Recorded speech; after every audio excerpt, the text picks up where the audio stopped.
څنګه چې تاسو ته پته ده د ملي مشر منظور احمد پښتین په امر باندې پیله موږ د تیرا متاثرینو دپاره هلته دوره وکړه. موږ لاړو هغه اولسونو سره څنګ په څنګ، یعنې د هغوی هغه د همدردۍ دپاره ولته چې څومره هم زموږ نه کېدله موږ خپل اولسونو سره لاړو ودرېدلو. د هغې نه وروسته موږ د کورم دوره د مشر منظور احمد پښتین بیګا د شپې موږ راغلي یو.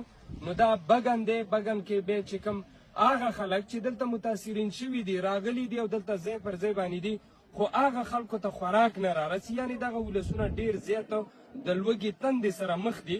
نو د هغې دپاره دلته موږ بیګا د شپې را رسېدلي یو او څومره چې هم زموږ نه کېدله موږ هغه وکړله.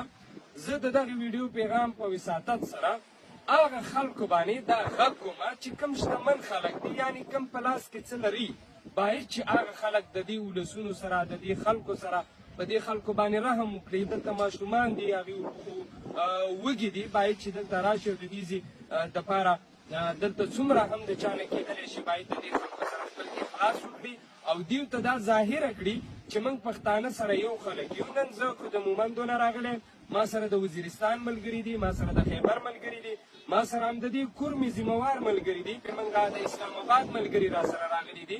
نو باید چې د دغې دپاره موږ یووالی وکړو، اتفاق وکړو، ملي احساس ټولو ولسونو ته باید وشي او د ملي فکر دپاره موږ دلته راغلي یو. دې دپاره نه یو راغلي چې موږ مرسته راوړه، مرسته مو کړې ده، خو د دې دپاره مو نه ده کړې چې مثال کې طور پر موږ خو دغه ویډیو پیغام په وساطت سره موږ دا وایو چې باید موږ خپلو دنیا ته، موږ خپلې نړۍ ته دا وښیو چې زما ولسونه څومره سره د نن د ستونزو سره مخ دي. باید چې د دې خلکو دپاره موږ په سوشل میډیا باندې هم غږ اوچت کړو، څومره هم کېدلی شي باید د دې خلکو سره خپل کومک هم وکړو او دې خلکو ته راشو.